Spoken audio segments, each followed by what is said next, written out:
ሰላም ጤና ይስጥልኝ ውድ የአርአያ ሚዲያ ቤተሰቦቻችን እንደምን አላችሁ? በያላችሁበት ሰዓት አቆጣጠር እንዳላችሁበት ሁኔታ ሰላማችሁ ብዝት ይበል ማለት ፈልጋለሁ። እንኳን አደረሳችሁ፣ እንኳን አደረሰን። ዛሬ የእመቤታችን ቅድስተ ቅዱሳን ድንግል ማርያም ወላዲተ አምላክ የእመቤታችን ቅድስት ዓመታዊ ክብረ በዓሏ ነው።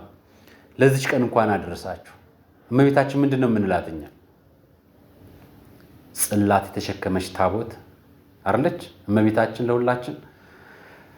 በውስጡ 10ሩን ቃላት የተጻፉባት ትእዛዛት የተጻፉባት እናታችን እመቤታችን ቅድስተ ቅዱሳን ድንግል ማርያም፣ ስጋና ደሙን የያዘች መንበር እመቤታችን፣ ስጋና ደሙን የወለደች ሙሽራት እነኋት ብለናል። ፀሐይን ያስገኘች ሰማይ እመቤታችንን በዚህ ነው የምንሰይማት። ስንዴን ያፈራች እርሷ ነች። የክረምትን ዝናብ ሳታገኝ በዳዊት ሀገር በቤተልሔምን ፍሬን ያፈራች የወይን ሐረግ እነኋት። ሊቃውንቶቻችን ነው እነዚህን አይነት ስም የሰጧት። መናን የያዘች የሲና ወርቅ ዕቃ እነኋት። መለኮታዊ እሳት ያላቃጠላት ጳጦስ እነኋት። እኒህ የሊቃውንቶች ቃላት ሲመሰጥሩ ለእመቤታችን የሰጧት ክብር አምላክ ከሰጣት ክብር ጋር ለማቅረብ እንደው ቢሞክሩና ቢጥሩ የሰጧት ስም ነው።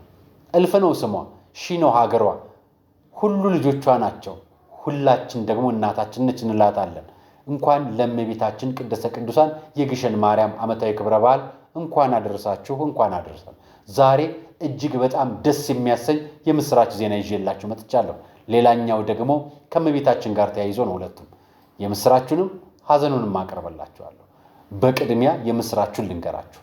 ከዛ በፊት ግን ለዚች ለእመቤታችን ለቅድስተ ቅዱሳን ላደረሳችሁ ከሀገር ውስጥም ከሀገር ውጭም ላላችሁ እናት፣ አባት፣ ወንድም፣ እህቶች፣ አባቶቻችን፣ ሕፃናት በአረብ ሀገር፣ በአፍሪካ፣ በአውሮፓ፣ በአሜሪካ የምትገኙ እንዲሁም በኢትዮጵያ የምትገኙ ወንድም እህቶቻችን በሙሉ ለኢትዮጵያ ኦርቶዶክስ ተዋሕዶ እምነት ተከታዮች እመቤታችን ለምታከብሩ በሙሉ እንኳን ለእመቤታችን ቀን አደረሳችሁ። ይቺ ቀን ለእናንተም ለእኛም ልዩ ናች። ዛሬ እመቤታችን የምናከብርበት ቀን ነው። የአምላክን እናት የራሳችን እናት የምንወዳትን አምላካችን እናትን የምናከብርበት ቀን ስላደረሳችሁ እንኳን አደረሳችሁ። የብሩኬንና የእመቤታችን ዜና ይዤላችሁ መጥቻለሁ። ስለ ሁለቱም ከዚች መሸጋገሪያ በኋላ አብረን የምንሰማ ይሆናል።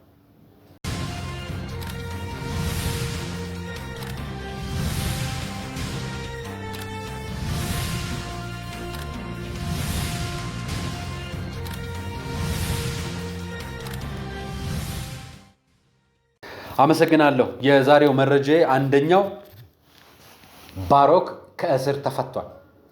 ባሮክ እዚህኛ ጋር ኢንተርቪው ከሰጠ ቃለ ቀርን ሚዲያ ላይ እና ነጋሽ ሚዲያ ላይ ኢንተርቪው ከሰጠ በኋላ በቀጥታ ወደ ቤቱ ከሄደ በኋላ ቤት ማምሻው ላይ ተይዟል። እናትየው የእመቤታችን ቅድስተ ቅዱሳን ስዕለ አድኅኖ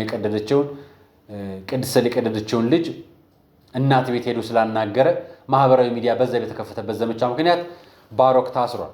የታሰረበት ምክንያትን ለመከታተልም ፍርድ ቤት ተመላልሰን ነበር። በፍርድ ቤትም የዋስትና መብት ተፈቅዶለት 30 ሺህ ብር ዋስ ተፈቅዶለት ከእስር ቤት የገብርኤል ዕለት ዋስትናው ተወስኖለት ይውጣ ከተባለ በኋላ ይግባኝ ተጠይቆበት ነበር። በዛሬው ዕለት ታዲያ በእመቤታችን ቀን በቅድስተ ቅዱሳን ድንግል ማርያም ቀን ዛሬ የዋስትናው ይግባኝ ገብቶ አሁንም በነፃ እንዲለቀቅ በዋስትናው እንዲለቀቅ እመቤታችን አስፈርዳለታለች። ታዲያ እኛ እመቤታችን ባናከብር አይደለም እንደሚገርመው? እመቤታችን ባናነግስ አይደለም እንደሚገርመው? እኛ ስንመጣ እማምላክ ወላዲተ አምላክ ቅድስተ ቅዱሳን በዓታ ማርያም ኪዳነ ምሕረት እያለን ልደትዬ እያለን የምናከብራት እመቤታችን እኮ ስሟ እልፍ ነው። ብንጠራት አንጠግብም። ስሟ ጣፋጭ ነው፣ ማር ነው። ለእኛ አንጠግባትም፣ እንወዳታለን።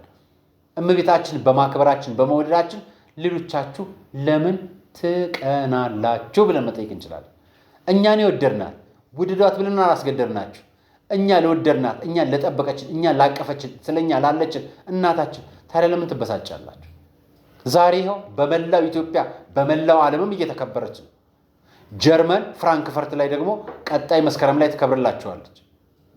እናንተ እመቤታችን የምታናንቋትን እመቤታችን ትከብራለች። እኛ በምድር ላይ ያለን እችን ዓለም አልፈናት ሄደን ወደዛኛው ፍርድ ዓለም ስንገናኝ እናቱን ልክ እንደናንተ ፍርድ ላይ አስቀምጦ በይ ሲኦል ግቢ በይ ምናምን ግቢ የምትባል ብላችሁ ጠብቁ ነበር። ይኸው ዛሬ አከበርናት። እንጦጦ ነበርኩ ዛሬ ቃለ ቀርን ላይ ነግሬያቸዋለሁ። በጣም ደስ ይል ነበር። ሰው ፍቅሩ ደስ ይል ነበር። ሁሉም ለእመቤታችን ከጠዋት ጀምሮ ከሌሊት ጀምሮ እስከ ገና 6 ሰዓት ድረስ ይጓዛል። ታቦቷ በአደባባይ ወጥቶ ህዝቡን ባርኮ ህዝቡም ተባርኮ ጸሎቱን አድርሶ ስለቱን አስምቶ ስለቱን ጠይቆ ተመልሷል። ይኸው ዛሬ ልክ ከዛ በመውረድ መጀመርኩ ሰዓት እመቤታችን ባሮክ ቤት ገብቻለሁ አለ። ቃለ ቀርን ላይ ግቡና ሙሉ ኢንተርቪውን ስሙት።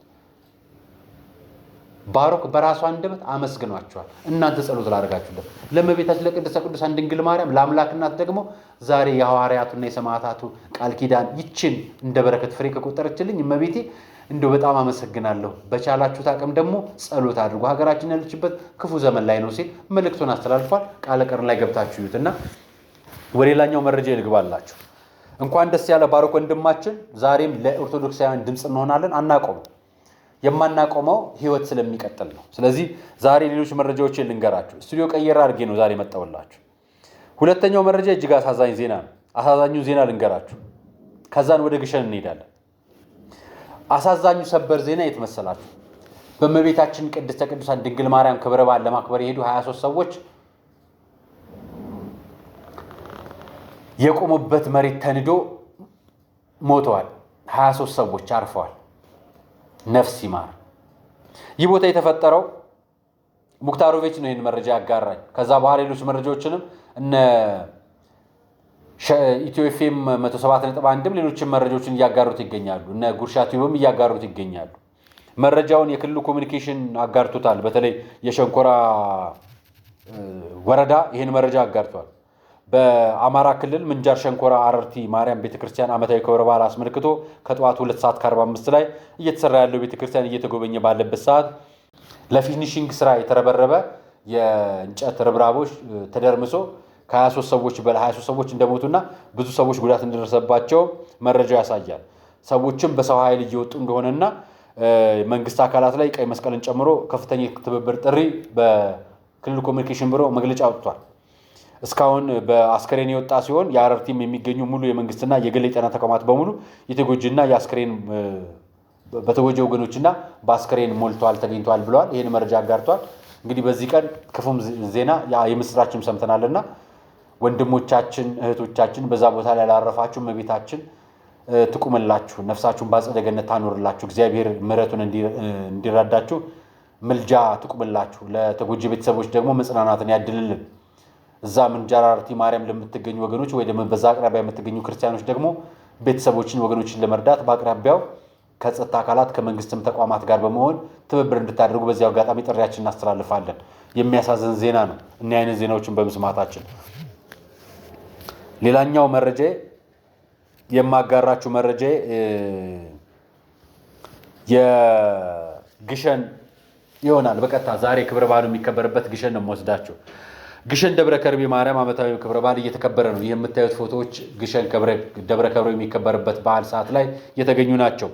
በስፍራውም ብፁዕ አቡነ መቃሪዎስ የምዕራብ ካናዳ ሀገረ ስብከት ሊቀ ጳጳስና የቅዱስ ሲኖዶስ አባል እንዲሁም መምህር አባ ለይኩን የደቡብ ወሎ ሀገረ ስብከት ዋና ስራ አስኪያጅና መምህር አባ በስርዓተ ገብርኤል የግሸን ደብረ ከርቤ ማርያም ቤተክርስቲያን ዋና አስተዳዳሪ፣ የገዳማትና የአድባራት አስተዳዳሪና በርካታ ምዕመናን እንዲህ ተገኝተዋል።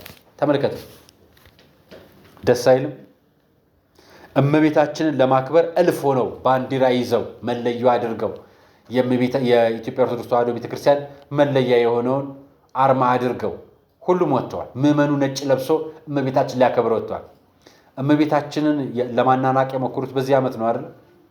እኛ ደግሞ አክብረን ነው የምናነግሳት አይደል? ይኸው ከብራ እየነገሰች ነው በግሸን ደብረ ከርቤ እንደምታዩት ነው የማሳያችሁ። በመጨረሻም ወንድማችን ብርሃኑ ተክለያሬድ እንዲህ አይነት መረጃ አጋርቶናል። ጋዜጠኛ ነው፣ ሊቀት ጓሃን ነው፣ ታጋይ ነው። ማለት ታጋይ ነው የምላችሁ ብርቱ ወንድማችን ነው። በኢትዮጵያ ኦርቶዶክስ ተዋሕዶ ቤተክርስቲያን ጉዳይ ላይ ለረጅም ጊዜ በተደጋጋሚ የታሰረ ወንድማችን ነው። አሁን በደቡብ አፍሪካ ይገኛል። የቤተክርስቲያንን ችግር እንዲህ ብሎ ገለጻት፣ አጠራ አድርጎ ማለት ነው። የኢትዮጵያ ኦርቶዶክስ ተዋሕዶ ቤተክርስቲያን አባቶች በማህበራዊ ሚዲያ ላይ የሚደርስባቸው ትችትና ውዝግብ በግልጽ መወያየት ብቸኛው መፍትሄ ነው ሲል ሐሳብ አቅርቧል።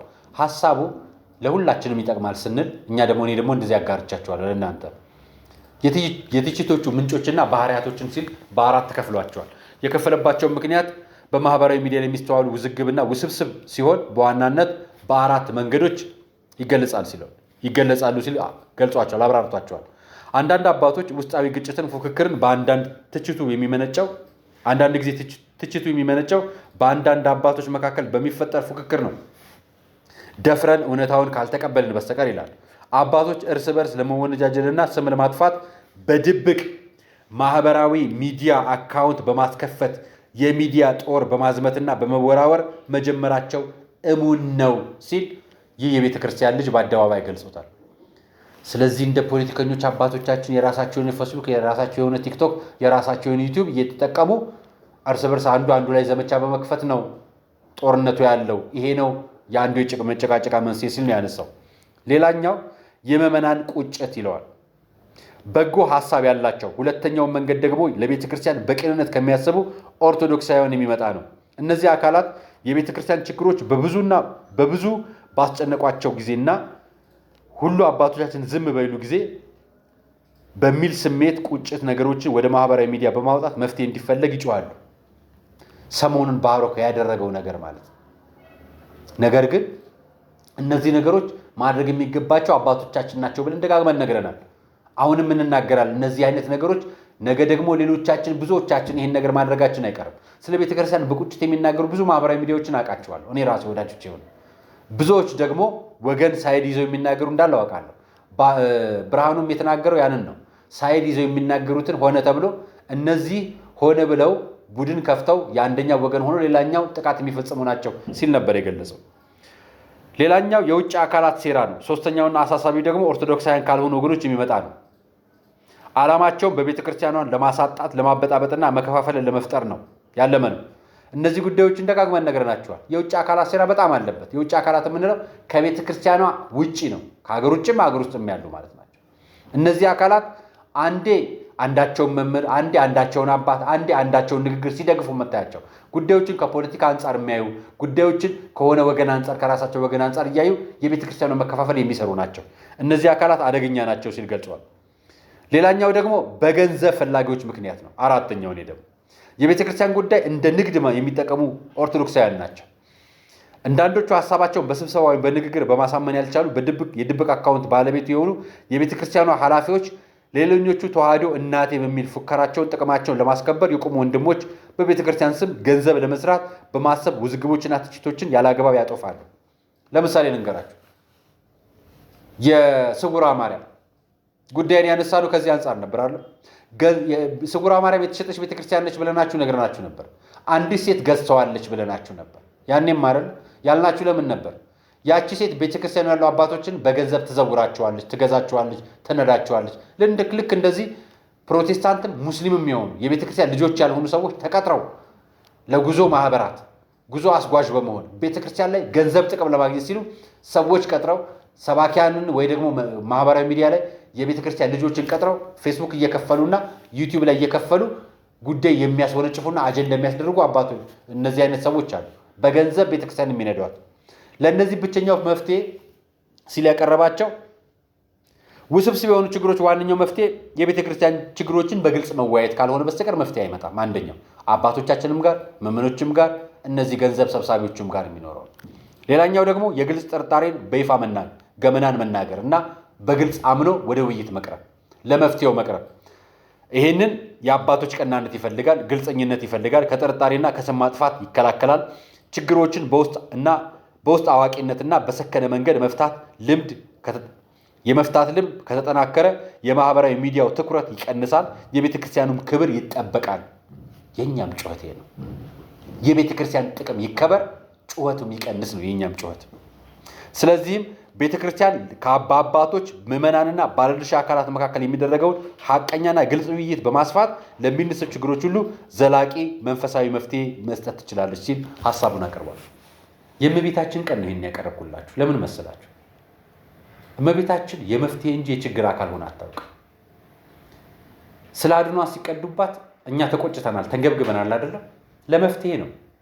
ስለዚህ አባቶቻችን ለመፍትሄ አሁንም ጊዜ አለን፣ አላረፈደብንም። አሁንም እዛ የተከፋፈላችሁ ካላችሁ አልረፈደም። እኛ እናንተን እንደግፋለን፣ ሁላችሁን በዘር መጣችሁ በፖለቲካ መጣችሁ ለተባላችሁት ሁላችሁንም እንደግፋችኋለን። እዛ ቦታ ላይ እስካላችሁ ድረስ ክብሯን እስከጠበቃችሁ ድረስ የቤተክርስቲያንን ክብር እስከጠበቃችሁ ድረስ የክርስቶስን ክብር እስከጠበቃችሁ ድረስ ስጋው ደግሞ የሚፈተትበት ቤተክርስቲያን ቤተ መቅደስን እስካስከበራችሁ ድረስ እኛ እድሜ ልካችንን እናከብራችኋለን። ምክንያቱም እናንተ ካስከበራችሁ እኛ እናንተ እንድናከብር ፈጣሪያችን አዞናል። የእመቤታችን ክብር እንዲጠበቅ እንፈልጋለን። ስለዚህ ዛሬ እንኳን አደረሳችሁ ብፁዓን አባቶቻችን ብዬ እባካችሁ ለዚህ መፍትሄ ቅድሚያ ራሳችሁን አስቀድሙልን። እኛ የምንፈልገው እናንተና ምዕመኑ በሙሉ እኛም ማለት ነው ወደ እናንተ መንገድ መተን ቤተክርስቲያንን እንጠብቃት ነው የምንፈልገውና እባካችሁ አብረን እንጠብቃት ማለት ፈልጋለሁ። ዛሬ የእንኳን አደረሳችሁና የእንኳን ደስ ያላችሁ መልእክት ነው። ለባሮክ መፈታት በሐዘን ደግሞ አረርቲ ላይ ለደረሰው ምንጃር ላይ ለደረሰው ደግሞ የመደርመስ አደጋ ለሞቱት 35 ወገኖቻችን ነፍስ ይማር ለማለት እንዲሁም ለአባቶቻችን መፍትሄና የግሸን ደብረ ከብሬን መልእክት በዚህ መልክ አቀርብኩላችሁ። አርአያ መካሻ ነበር ፕሮግራሙን አዘጋጅቼ አቀርብኩላችሁ። ሰብስክራይብ፣ ላይክ፣ ሼር ስለምታደርጉ አመሰግናለሁ። ሰናይ ቀን